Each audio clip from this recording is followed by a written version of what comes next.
Den. We are also reading a selection from the Apocrypha, which is originally in Greek and can be found in the Greek versions of the Book of Daniel, called Bel and the Dragon. That's two stories, one of which includes a retelling of Daniel's time in the lion's den. If you're interested in joining our class, we are on Zoom. Go to christchurchpelham.org and click on the Rector's Bible Study link. We meet on Thursdays at 8 a.m. Hope you enjoyed today's Bible study. God bless and have a wonderful day. Let us pray. Almighty God, we ask your blessing on our Bible study this morning as we move through the season of Lent and the book of Daniel. Be with us today as we read about the writing on the wall and Daniel in the lion's den. All this we ask through Christ our Lord. Amen. Amen. Okay. Last time, if you stayed for the video or if you watched it on your own, and I hope you did one or the other, they drifted from the thing that we had been reading, which was, I can't remember exactly what they were talking about, but I know that at the beginning, but I know they drifted into the writing on the wall by the end of the video that we had watched and listened to. And a couple of things that I think will help in terms of the timeline of what we're going to read today and some of the other details.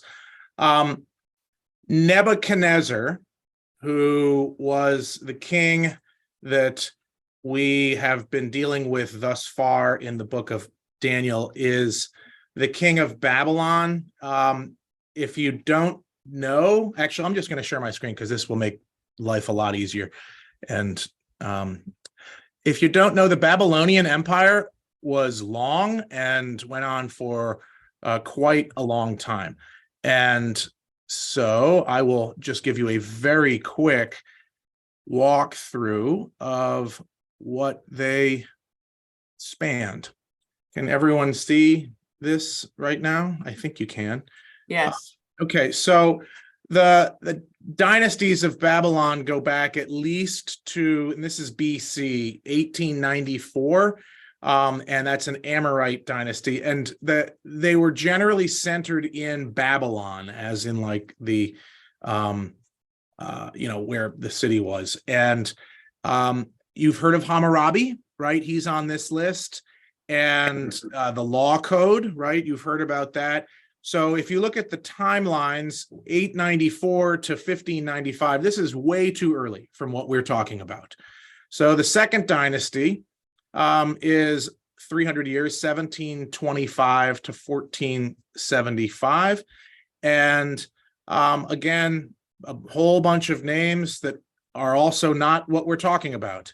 And then the third dynasty overlaps with that a little bit if you see, but that goes to 1155, and also a bunch of names that we have not heard about, and that was a long dynasty.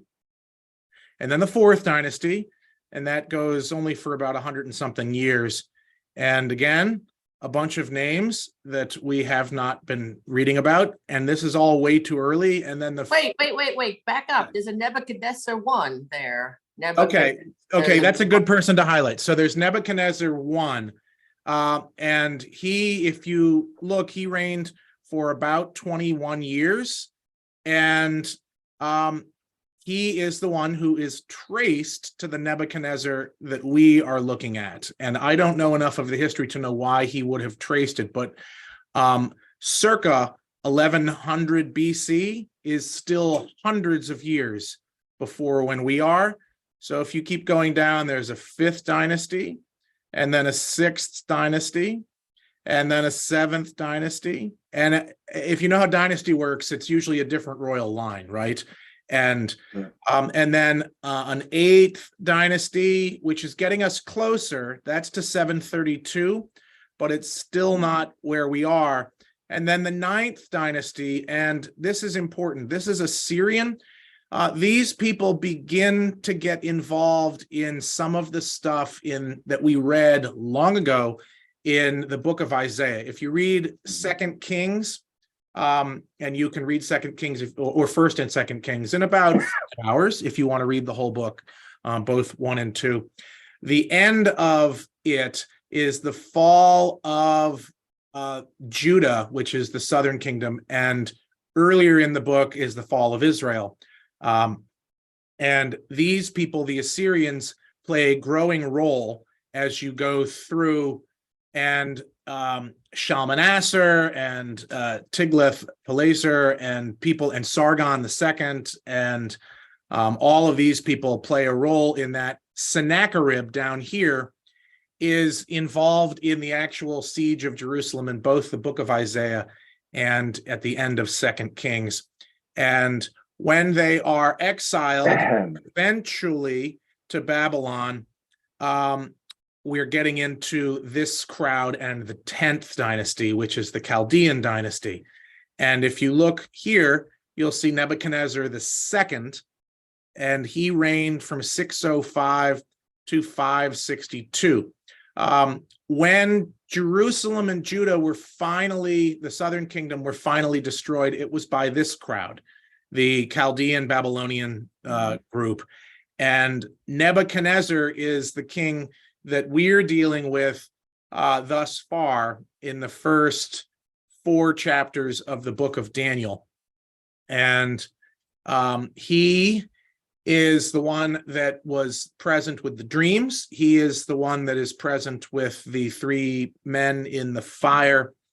And the first, now I remember what the first part of that video was about. The first part talks about when Nebuchadnezzar II's second dream, which is of the tree. And then he has the scene where he goes mad. And if you remembered in the video, Professor Collins spoke about how most scholars actually think that that story about the king going mad is not Nebuchadnezzar II, because there is no historical record at all of anything like that happening to him outside of that chapter in Daniel. But there is a record of Nabonidus, who is several kings later. You've got Nebuchadnezzar II, Amel-Marduk, Neriglissar, and Labashi-Marduk in between. But if you note, the timeline is not very many years, right? You've got Nebuchadnezzar ends at 562, and Nabonidus takes over in 556. And Nabonidus, there's stories about him that he sort of lost it and went out and worshiped the moon god in the wilderness for a very long time, which is not the exact same as Nebuchadnezzar going out and eating grass in the wilderness, but apparently it's close enough that most scholars think that he is probably the root of that story, and it evolves over time and eventually gets attached to Nebuchadnezzar II, and they gave some proof of that in the Dead Sea Scrolls and things of that sort. But Nabonidus is the last of that line, and when we get into the next line, which is the 11th, it starts with Cyrus the Great, and these are Persians, right? This is the Darius, the Mede, and that sort of thing. These are Babylonians, Persians, Medes, and you'll see there's a Nebuchadnezzar III and the 4th, and notice this guy, you probably heard of him, right? Xerxes the Great, that sort of thing. So there's and he came back, and then Artaxerxes. So we're getting into people that we've heard about as you go further down. And the book of Daniel will continue with the story, which we should read today. The story of Daniel in the lion's den takes place under Cyrus the Great. So time has passed, and his timeline is 539 to 530, where Nebuchadnezzar's was 605 to 632. It's possible Daniel's still around. That's what the book is trying to make it clear, that he's the advisor for multiple dynasties, multiple kings across 50 years, 30, 40, 50 years, give or take. Most of the scholars will say that they're probably, and our 2 professors have said this, that they're probably taking stories of Daniel and adding in kings who are long dead, and that people would have recognized either the names of or the stories of. And they said last time, which is important, one of the overarching themes of the book of Daniel and other writings of that sort and era, such as the book of Esther, which you can read on your own in about a half an hour for what it's worth, and was relevant recently because Esther is attached to the Feast of Purim, which was only like a week and a half ago or something like that. But as we go down, we don't see the character who's going to be featured in today's first story, which is King Belshazzar. And Belshazzar is kind of the regent prince under Nabonidus. And when Nabonidus went off and was looking at the moon for however many years he was doing that in the middle of the wilderness, Nabonidus was sort of the regent crown prince. And so he features in the first story that we're going to read today, which is the writing on the wall. And our two professors, and I agree with this, both said that one of the things is that because he was not actually a king, they can kill him in the story, which if you're in these writings of Esther and Daniel are all being written in an underlying political current where the people of Israel, the Jews, are under other types of authority, right? We know that because, as I said at the beginning, at the end of the book of Kings, is the last king. So they were always under different authorities of different places. And part of this is how do you interact either in a foreign land or under the authority of a foreign king and still maintain your faith and practice of religion. And it seems that one of the things that might not be all that helpful to write about is the God that you're praying to and faithful to striking down the king that's and killing the king that's over you. So they tend not to do that, and they do strike down Belshazzar, as we see, but he wasn't actually a real king. Does that make sense? Vaguely. Okay. So all of that is to say, let's jump in and read. Did it just switch to Daniel 5 on your thing? Okay. James, you got here first. Can you read this first chunk? Oh, yeah. Okay. King Belshazzar made a great feast for 1,000 of his lords, and he was drinking wine in the presence of the 1,000. Under the influence of the wine, Belshazzar commanded that they bring in the vessels of gold and silver that his father Nebuchadnezzar had taken out of the temple in Jerusalem, so that the king and his lords, his wives, and his concubines might drink from them. So they brought in the vessels of gold that had been taken out of the temple, the house of God, his wives, and his concubines drank from them.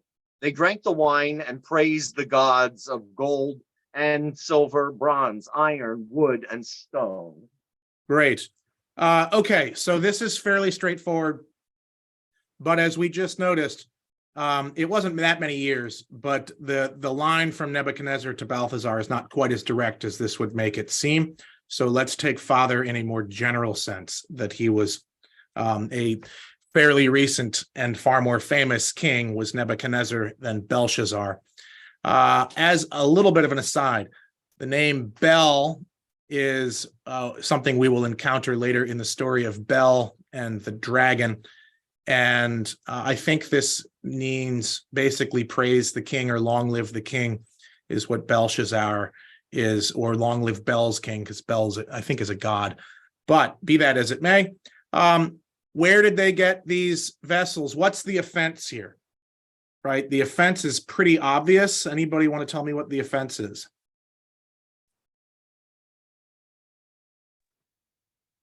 You're using things from a temple. Right. Right. So if you know the bigger story, they sacked Jerusalem, the Babylonians, right? They're taken into exile. But as part of that, they destroyed the temple and they took everything of value from it, Well, where has it been? Well, it's been in Nebuchadnezzar's house, and we have not yet, I don't believe, seen anybody using any of this stuff. And so Belshazzar, his offense here is that he has a giant feast. That's not the offense, but it's that they are drinking out of the sacred vessels from the temple, and they are raising their glasses, right? They drank wine and praised the gods of gold and silver, bronze, iron, wood, and stone. We'll encounter some more of that, but we've already seen that, right? They've set up these gods that they want people to worship. So the offense is that they're using the vessels from the temple at all. And B, it's even worse that they're praising idols and false gods and other gods and what have you. Okay, any questions on that? All right, now the famous scene. Barbara, can you read the writing on the wall, these 2 paragraphs? The writing on the wall. Immediately, the fingers of a human hand appeared and began writing on the plaster of the wall of the royal palace next to the lampstand. The king was watching the hand as it wrote. Then the king's face turned pale and his thoughts terrified him. His limbs gave way and his knees knocked together. The king cried aloud to bring in the enchanters, the Chaldeans, and the diviners. And the king said to the wise men of Babylon, whoever can read this writing and tell me its interpretation shall be clothed in purple, have a chain of gold around his neck, and rank 3rd in the kingdom. Then all the king's wise men came in, but they could not read the writing or tell the king the interpretation. Then King Belshazzar became greatly terrified, and his face turned pale, and his lords were perplexed. The queen, when she heard this discussion of the king and his lords, came into the banquet hall. The queen said, O king, live forever. Do not let your thoughts terrify you or your face grow pale. There is a man in your kingdom who is endowed with the spirit of the holy gods. In the days of your father, he was found to have enlightenment, understanding, and wisdom like the wisdom of the gods. Your father, King Nebuchadnezzar, made him chief of the magicians, enchanters, Chaldeans, and diviners, because in excellent spirit, knowledge, and understanding to interpret dreams, explain riddles, and solve problems were found in this Daniel, whom the king named Belteshazzar. Now let Daniel be called, and he will reveal the interpretation. Great. Anything on this? We have not seen what the writing on the wall is. Okay. I assume everybody knows this story. I hope so. If you don't, it's a great story. So you'll move forward. I remember seeing the play Daniel performed, it was formed on public television, but video recorded, but was done at the cloisters in Manhattan. Ah, well, we'll see how close this is to the play. I think it was done in Aramaic too. Must have been easy to follow. Well, they had a narrator periodically. Explain All right. what was Patrice, can you read the next just the next paragraph? Then Daniel was brought in before the king. The king said to Daniel, so you are Daniel, one of the exiles of Judah, whom my father the king brought from Judah. I have heard of you that a spirit of the gods is in you, and that enlightenment, understanding, and excellent wisdom are found in you. Now the wise men, the enchanters, have been brought in before me to read this writing and tell me its interpretation, but they were not able to reveal the interpretation of the matter. But I have heard that you can give interpretations and solve problems. Now, if you are able to read the writing and tell me its interpretation, you shall be clothed in purple, have a chain of gold around your neck, and rank 3rd in the kingdom. Great. Okay. The only thing I would say about thus far in the story is that all of these chapters seem very well contained on their own and function as standalone stories quite well. Though one of the features of that is that everybody seems to forget what just happened, right? Like Daniel keeps getting forgotten about again and again and again, and somebody conveniently seems to remember, oh, by the way, there's this guy that actually has given us all the answers we've been seeking in every other problem we've had, and you've completely forgotten about him. But up to this point, that's what we've got. Any question on what Patrice just read? Well, the other thing about Daniel is he keeps getting promoted too at the end Right, of every story. Right. He gets Right. I mean, he always ends up being like the third or the fourth highest guy in around, and then boom, suddenly he's nobody again. Correct. Well, even in this, if you go up, like he was made the head of the magicians, right? He was the Right. chief of the magicians. Well, apparently not anymore. So I don't know if that's saying, maybe it is. I mean, we have some of that in modern government, certainly, where people that were running things just fine get replaced because a new party comes in nationally or locally or what have you, and they replace all the people that were working with a completely different cast of characters. And I don't know if this is trying to say that or not, but that's certainly true. All right, JD, can you read the next giant paragraph? Sure. Then Daniel answered in the presence of the king, "Let your gifts be for yourself, or give your rewards to someone else. Nevertheless, I will read the writing to the king and let him know the interpretation. As for you, O king, the Most High God gave your father Nebuchadnezzar kingship, greatness, glory, and majesty. And because of the greatness that he gave him, all peoples, nations, and languages trembled and feared before him. He killed those he wanted to kill, kept alive those he wanted to keep alive, honored those he wanted to honor, and degraded those he wanted to degrade. But when his heart was lifted up and his spirit was hardened so that he acted proudly, he was deposed from his kingly throne and his glory was stripped from him. He was driven from human society and his mind was made like that of an animal. His dwelling was with the wild asses. He was fed grass like oxen, and his body was bathed with the dew of heaven, until he learned that the Most High God has sovereignty over the kingdom of mortals and sets it over it whomever he will. And you, Balthazar, his son, have not humbled your heart, even though you knew all this. You have exalted yourself against the Lord of heaven. The vessels of his temple have been brought in before you, and you and your lords, your wives, and your concubines have been drinking wine from them.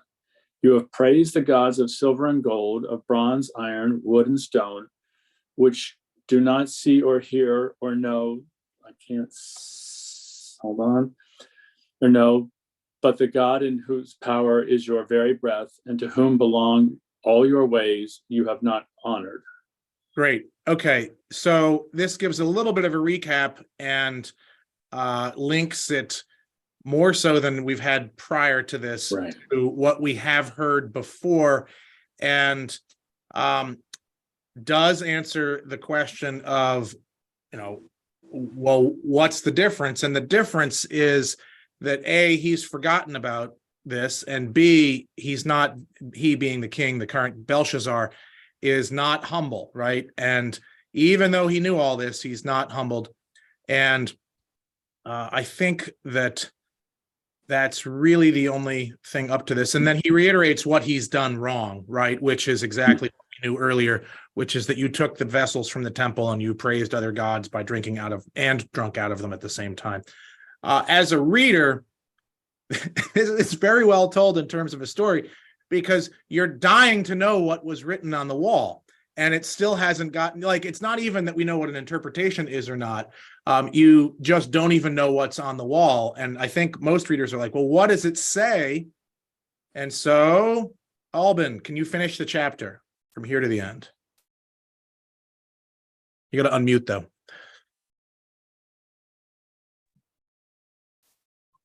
Okay, so from his presence, the hand was sent, and this writing was inscribed.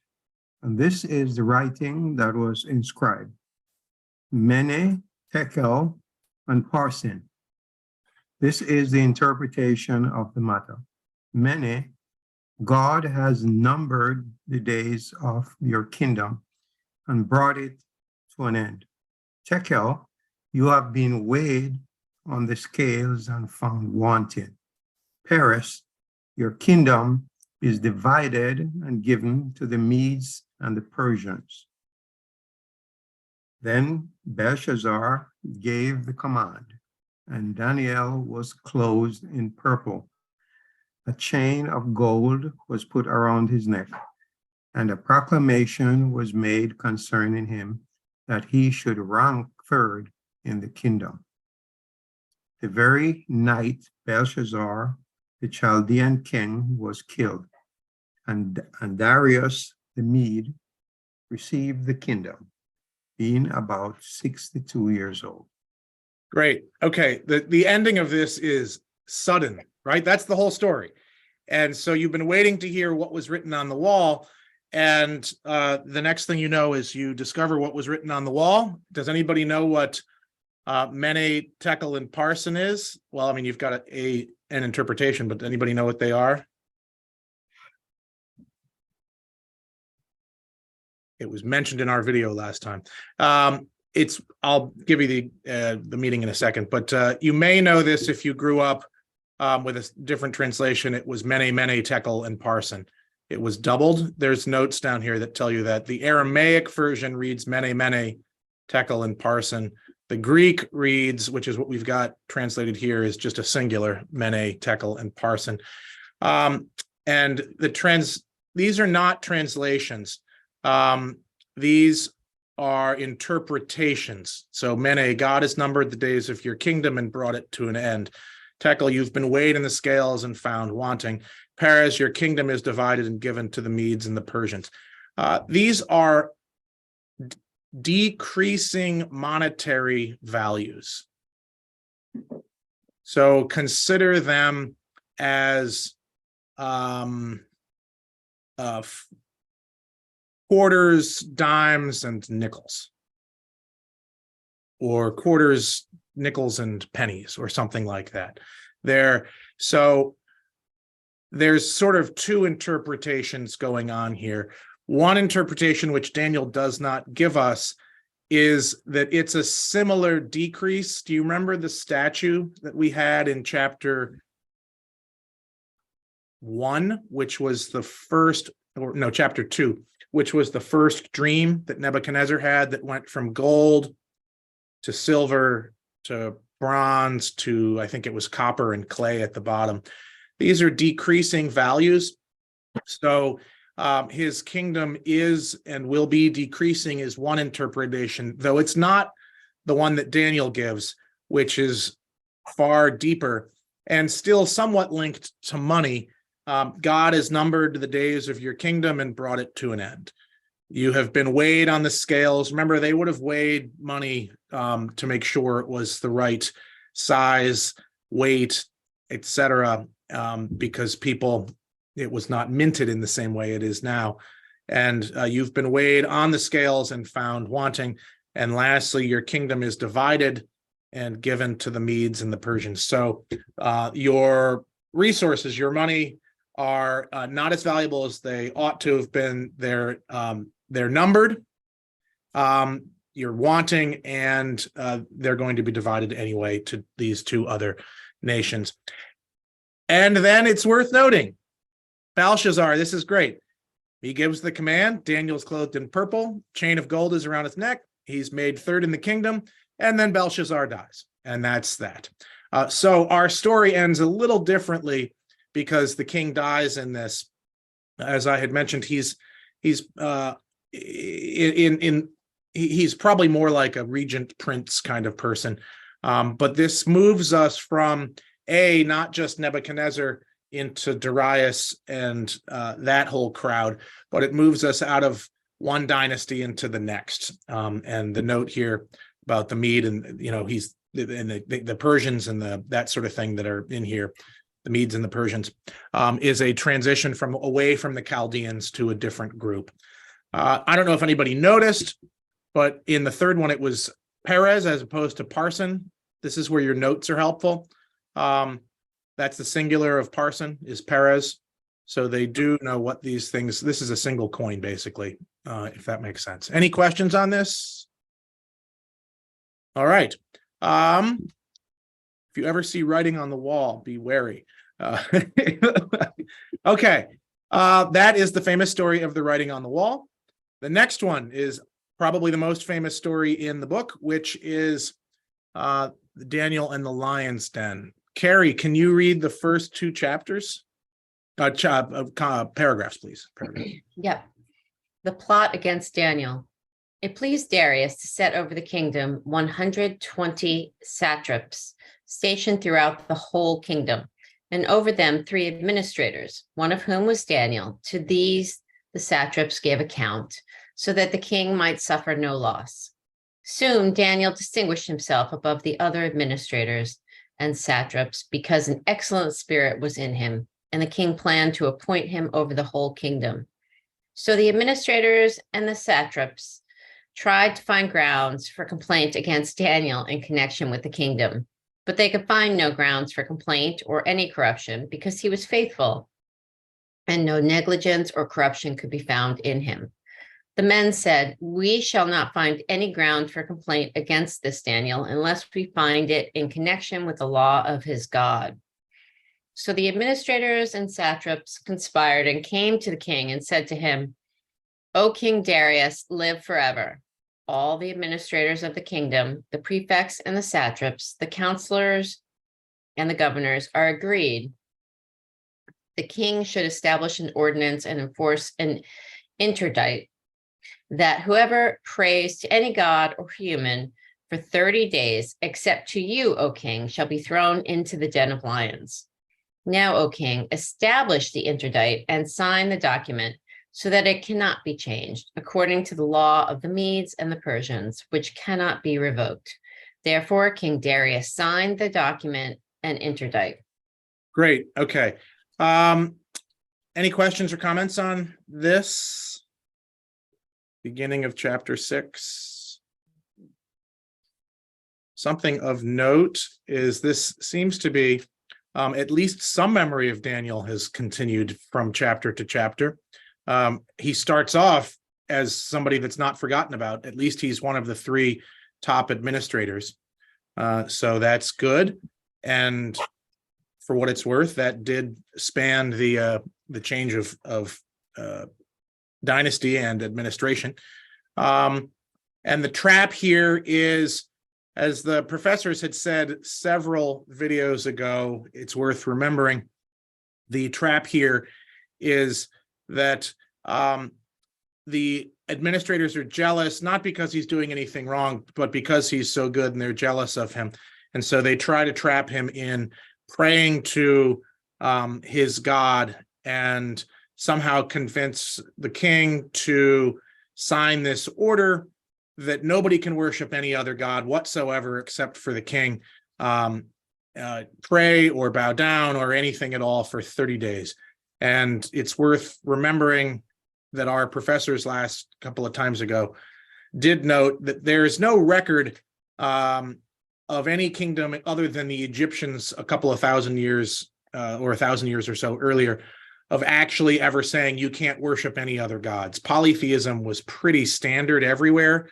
So this is a little bit of an out there edict, but it sets up our story for what's going to happen. Anything else? All right. Charlotte, can you read the story of Daniel in the lion's den? Okay. Although Daniel knew that the document had been signed, he continued to go to his house, which had windows in its upper room open toward Jerusalem, and to get down on his knees 3 times a day to pray to his God and praise him, just as he had done previously. Then those men watched and found Daniel praying and seeking mercy before his God. Then they approached the king and said concerning the interdict, "O king, did you not sign an interdict that anyone who prays to any god or human within 30 days except to you, O king, shall be thrown into the den of lions?" The king answered, "The thing stands fast, according to the law of the Medes and Persians, which cannot be revoked." Then they responded to the king, "Daniel, one of the exiles from Judah, pays no attention to you, O king, or to the interdict you have signed, but he is saying his prayers 3 times a day." When the king heard the charge, he was very much distressed. He was determined to save Daniel, and until the sun went down, he made every effort to rescue him. Then the conspirators came to the king and said to him, "Know, O king, that it is a law of the Medes and Persians that no interdict or ordinance that the king establishes can be changed." Then the king gave the command, And Daniel was brought and thrown into the den of lions. The king said to Daniel, "May your God, whom you faithfully serve, deliver you." A stone was brought and laid on the mouth of the den, and the king sealed it with his own signet ring and with the signet ring of his gods, his lords, so that nothing might be changed concerning Daniel. Then the king went to his palace and spent the night fasting. No entertainment was brought to him, and sleep fled from him. Great. You do kind of wonder who's in charge. I mean, the like the king, I'll make this order. All right, I'll make the order. Oh, I didn't like the order. Well, there's nothing you can do about it. You're just the king. It's the way it is. So in any event, the Daniel ends up sealed into the lion's den, and Darius looks like a bit of a pushover, which I don't believe he was. And also note what he does, which is he's sort of taken advantage of, and he ends up fasting, and no entertainment was brought to him. And he was distressed, and he tried to rescue Daniel, but there's nothing he can do because the law is the law. And even though he made the law earlier that day or something like that, or a couple days earlier, it is what it is. But again, note that Daniel gets in trouble for praying and bowing down 3 times a day. Any questions or comments on this? All right.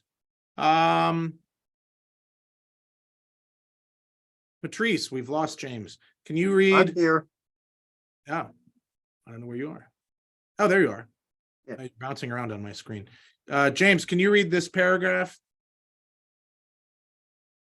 Then at dawn, the king got up and at first light hurried to the den of lions. When he came near the den where Daniel was, he cried out anxiously to Daniel, "O Daniel, servant of the living God, has your God, whom you faithfully serve, been able to deliver you from the lions?" Daniel then said to the king, "O king, live forever. My God sent his angel and shut the lions' mouths so that they would not hurt me, because I was found blameless before him. Also before you, O king, I have done nothing, no wrong." Then the king was exceedingly glad and commanded that Daniel be taken out of the den. So Daniel was taken up out of the den, and no kind of harm was found on him because he had trusted in his God. The king gave a command, and those who had maliciously accused Daniel were brought and thrown into the den of lions. They, their children, and their wives. Before they reached the bottom of the den, the lions overpowered them and broke all their bones in pieces. Great. Okay, so our king is still very worried, right? Like you can picture, he runs to the den. Daniel, are you all right? Yes, I'm fine. And why? Because the Lord has shut the mouths of the lions, and he pulls him out. I mean, so he pulls him out, and then he throws in the accusers, and they get eaten instantaneously. All of this takes place over the course of one day and night, for what that's worth. Let his accusers be cast into the pit. Yes. James, can you finish the chapter off? Certainly. Then King Darius wrote to all peoples and nations of every language throughout the whole world, "May you have abundant prosperity. I make a decree that in all my royal dominion, people shall tremble and fear before the God of Daniel. For he is the living God, enduring forever. His kingdom shall never be destroyed, and his dominion has no end. He delivers and rescues. He works signs and wonders in heaven and on earth. He has saved Daniel from the power of the lions." So this prospered during the reign of Darius and the reign of Cyrus the Persian. Great. Okay, so this is, any comments or questions on this? This is the whole story in Daniel. This is the most famous, I think. The turnaround here is, right, every one of these stories ends fairly suddenly, and usually with a pretty heavy-handed and obvious point. And in this case, the point I think is there's two: be faithful and God will take care of you, which for what it's worth stands in some contrast with the experiences of people like the Maccabees and many others. But it is a sort of pretty heavy point that be faithful in a foreign land and you'll be all right is still the point. And the other point is that your faith can even, if not convert, because if we've seen these various kings sort of semi-convert, but it may at least make them go so far as to respect, and in this case, make a decree of respect of the God of Daniel, of the Lord. So anything on this? Okay, we're gonna jump to a completely different book of the Bible, which is called Bel and the Dragon. Unless you are reading it in the Greek or a translation of the Greek, in that case, Bel and the Dragon takes place somewhere in the book of Daniel.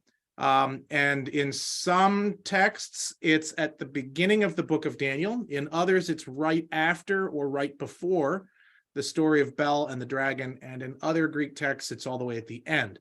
Why does it move around? And why is one of the locations next to this story of Daniel and the lion's den? We will see, but it's a different take on the story of Daniel and the lion's den. And it is in the Bible. It's in what we call the Apocrypha. Catholics call that the Deuterocanonical books. And if you look for Bel and the Dragon in your Bibles, you will find it. It's a single chapter story that deals with this. And we'll read it quickly and see if there's any differences. It's a little bit longer and more fleshed out. So I think you'll enjoy this reading. Okay. Has anybody ever read the story of Bel and the Dragon, for what that's worth? Okay. Let's see if any of this is familiar. Some of it will be. Patrice, I think you're next. If you're, yes. Can you read through verse 8 through 9 down to here? When King Astyages, how do you say that? Astyages? I would say Astyages. I will say, for what it's worth, the pronunciations of these things are all over the map because they're very, very old names. I'm currently listening to a Jewish Publication Society translation of the Bible, and everything they pronounce is different than how Christians pronounce everything. So fear not. You can. I'll give you an example. The name Laban. You've probably heard of Laban, who's the guy that hangs out. He's Jacob's father-in-law, and that whole business with the Rachel, and he's Rebecca's brother, but Rachel and Leah and that whole story. In that Bible, and most Jews will pronounce his name Lavan. So things change. So I would say Astyages, but don't take that with anything other than how I would say it. When King Astyages was laid to rest with his ancestors, Cyrus the Persian succeeded to his kingdom. Daniel was a companion of the king and was the most honored of all of his friends. Now the Babylonians had an idol called Bel, and every day they provided for it 12 bushels of choice flour and 40 sheep and 6 measures of wine. The king revered it and went every day to worship it. But Daniel worshiped his own God. So the king said to him, "Why do you not worship Bel?" He answered, "Because I do not revere idols made with hands, but the living God, who created heaven and earth and has his dominion over all living creatures." The king said to him, "Do you not think that Bel is a living God? Do you not see how much he eats and drinks every day?" And Daniel laughed and said, "Do not be deceived, O king, for this thing is only clay inside and bronze outside, and it has never eaten or drunk anything." Then the king was angry and called the priests of Bel and said to them, "If you do not tell me who is eating these provisions, you shall die. But if you prove that Bel is eating them, Daniel shall die, because he has spoken blasphemy against Bel." Daniel said to the king, "Let it be done as you have said." Great. Okay. Who's the king? Cyrus the Persian. Cyrus the Persian. Okay, just keep that in mind. So we haven't heard this before. Basically, what's going on is Daniel doesn't want to worship Bel. He's got a good relationship with the king. This is a little bit more sitcomish, I guess. I mean, Daniel's laughing and, oh, king, don't be deceived. Don't be such a doofus. You know, like he's never eaten or anything. So what do? You know, the calls in the priests of Bel and, you know, prove that this is going to happen. Anybody going to guess what's going to happen? Daniel's going to win. Daniel, well, that's okay. Well done. Good. All right. Let's keep going. JD, you can read from 10 through 20 down to All here. right. Now there were 70 priests of Bel besides their wives and children. So the king went with Daniel into the temple of Bel. The priest of Bel said, "See, we are now going outside. You yourself, O king, set out the food and prepare the wine and shut the door and seal it with your signet. When you return in the morning, if you do not find that Bel has eaten it all, we will die. Otherwise, Daniel will. Who is telling lies about us?" They were unconcerned, for beneath the table they had made a hidden entrance through which they used to go in regularly and consume the provisions. After they had gone out, the king set out the food for Bel. Then Daniel ordered his servants to bring ashes, and they scattered them throughout the whole temple in the presence of the king alone.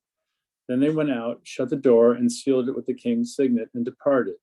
During the night, the priests came as usual with their wives and children, and they ate and drank everything. Early in the morning, the king rose and came, and Daniel with him. The king said, "Are the seals unbroken, Daniel?" And he answered, "They are unbroken, O king." As soon as the doors were opened, the king looked at the table and shouted in a loud voice, "You are great, O Bel, and in you there is no deceit at all." Am I going? Oh, Yeah, but finish it Daniel- off. Yep. Okay, but Daniel laughed and restrained the king from going in. "Look at the floor," he said, "and notice whose footprints these are." The king said, "I see the footprints of men and women and children." Then the king was enraged, and he arrested the priests and their wives and children. They showed him the secret door through which they used to enter to consume what was on the table. Therefore the king put them to death and gave Bel over to Daniel, who destroyed it in its temple. Yay.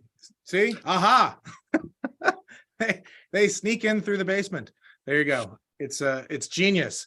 The king, again, is not the most clever, sharpest pencil in the basket or whatever the example might be. But it's a great story. That's the first of two. Let's see. Carrie, can you read Daniel Kills the Dragon?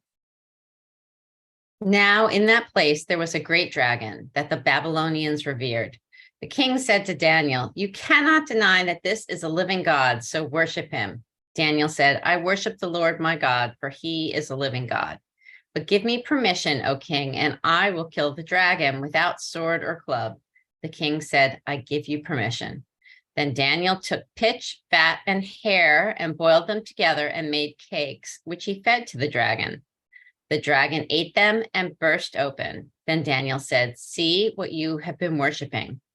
When the Babylonians heard about it, they were very indignant and conspired against the king, saying, "The king has become a Jew. He has destroyed Bel and killed the dragon and slaughtered the priests."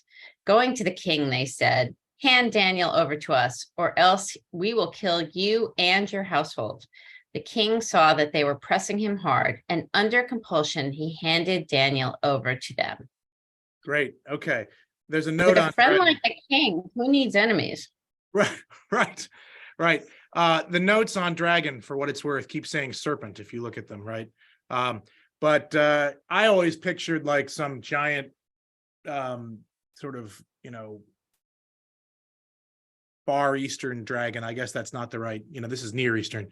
But in any event, he kills the dragon by feeding him pitch, fat, and hair into cakes. And the dragon, the king is classic, right? Like, sure, you can kill the god. See what you want to do. Also, I love the start. The king said to Daniel, "You cannot deny that this is a living God, so worship him." Like, the king doesn't seem to learn much. Any questions on Bel or the dragon? Well, now that Daniel's has gotten himself into trouble, guess where he's gonna end up? Back in the lion's den, or in the lion's den for the first time. Barbara, can you read Daniel in the lion's den? They threw Daniel into the lion's den, and he was there for 6 days. There were 7 lions in the den, and every day they had been given 2 human bodies and 2 sheep, but now they were given nothing so that they would devour Daniel. Now the prophet Habakkuk was in Judea. He had made a stew and had broken bread into a bowl and was going into the field to take it to the reapers. But the angel of the Lord said to Habakkuk, "Take the food that you have to Babylon, to Daniel in the lion's den." Habakkuk said, "Sir, I have never seen Babylon, and I know nothing about the den." Then the angel of the Lord took him by the crown of his head and carried him by his hair with a gust of wind. He set him down in Babylon, right over the den. Then Habakkuk shouted, "Daniel, Daniel, take the food that God has sent you." Daniel said, "You have remembered me, O God, and have not abandoned those who love you." So Daniel got up and ate, and the angel of God immediately returned Habakkuk to his own place. On the 7th day, the king came to mourn for Daniel. When he came to the den, he looked in, and there sat Daniel. The king shouted with a loud voice, "You are great, O Lord, the God of Daniel, and there is no other besides you." Then he pulled Daniel out and threw into the den those who had attempted his destruction, and they were instantly eaten before his eyes. Okay, so this is an alternate version of this, right? Which is kind of interesting. And there's a couple of differences. Who was the king in this chapter? Xerxes, right? Cyrus? Cyrus is the king in this chapter. Who was the king in the last chapter, in chapter 6 of Daniel? Darius? Darius. Right. So you've got 2 different kings, and if you jump over to our list of kings, you will see there's Darius the Great, and here's Cyrus, right? There's a bit of a difference. 521 is Darius, Cyrus is 539 to 530. So they're not exactly in the same zone, or it could be the same guy for what that's worth. But in any event, they're not the same person. And just worth noting that. The other thing that's different, how many days was Daniel in the lion's den the last time around? One. One, right? The king ran out the next night and he was very distressed, right? This is 6 days. So this requires a second miracle, right? So miracle 1 is that the hungry lions, and there's a little bit of, these lions have been prepped, right? They've already been eating 2 people and 2 sheep every single day. And they've been given nothing except Daniel for 6 days. And they don't, but it requires a second miraculous thing to happen, which is that Daniel's still got to eat, right, while he's in the lion's den. So who's going to take care of that? Anybody know who this guy is? The prophet Habakkuk, however you want to pronounce it. He has a book. He is one of the 12, the minor prophets, and his book takes place actually before this, probably about 50 years before this, but he apparently is still around. In any event, he's just hanging out eating stew and bread and going out to take it to his the reapers out in the field. He's feeding other people, and he's whisked away by the angel of the Lord, who grabs him on the top of his head and carries him by his hair with a gust of wind, which or by the power of a spirit. Remember, wind and breath and spirit are all the same general word. And he goes all the way to Babylon, right to the den, and feeds Daniel. And Daniel is very happy about that. And he eats. And then are we ever told why the lions don't eat Daniel in this story? I don't think so. I don't see it. No, I think that, so this is an alternate version, and it is in the Greek, and it's got extra stuff in it, which is kind of nice. And so because it was not in Hebrew or Aramaic, it did not get into the Hebrew version of the Old Testament, the Hebrew scriptures, and it got plunked on its side. It probably didn't help it that on top of that, it was in Greek and told the exact same story with some slightly different details. So any question on Bel and the Dragon? Do you remember why Daniel got put into the lion's den the first time around? Because he worship his own God. only God. Because he Frank? what? I can't. You're all talking at the same time. Somebody give me an answer. Because he worshipped his only God. He wouldn't worship the God Right, of the but- kings. Well, that was the second part of it. But what was the primary reason why he got thrown in? The others were jealous of him. Right, the others were jealous of them. This doesn't have that, right? This just has that they're mad that that Bel is destroyed, and then remember the king is the one that starts this by saying, "Look at this great dragon. You can't deny that this is a god." And Daniel says, "Let me show you how much of a god this is," and he kills the dragon, and that's what gets him thrown in. It's more overt religious stuff in this version of it. Any final questions or comments on this?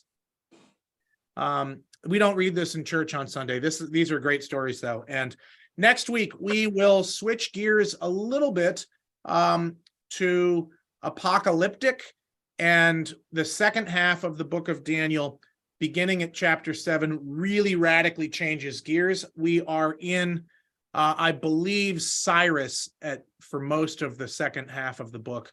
Again, we're bouncing around in which kings we're in, and we're in, I think, Cyrus's reign during that time, who comes before Darius in the actual chronology. And there's the third and final, only in Greek, sort of side story. They're like deleted scenes, right? That's sort of what this feels like, called the Book of Susanna, and that is, if you want to give a sample of what that's going to look like, read the story of David and Bathsheba, and you'll get some sense of where Susanna is going to go. But once again, we have controversies between the faithful and the not king, but the evil ruling class of the Persians or the Medes or the Babylonians or the Chaldeans. But we'll start with Susanna and then watch some apocalyptic and try to read chapter 7. Okay? Matt, can I just ask, is this still the lead up to the book of Revelation? That's the plan. It will, this stuff doesn't have anything to do with anything that you'll see in Revelation that we read right now, but you'll see a lot more comparisons once we get into chapter 7 and apocalyptic. And to be clear, this is in the Apocrypha, this story, Bel and the Dragon, Susanna, the other thing that we read, the Song of the Three Young Men and the Prayer of Azariah, that's in the Apocrypha. And Daniel and the book of Revelation are a type, the second half of Daniel, are a type of literature called apocalyptic. Apocrypha is additional, apocalyptic is end of the world. So just don't confuse those two, but we will transition and change gears to talking about apocalyptic, as in like apocalypse or the apocalypse now, or some people will call Revelation the apocalypse, that sort of thing. Okay?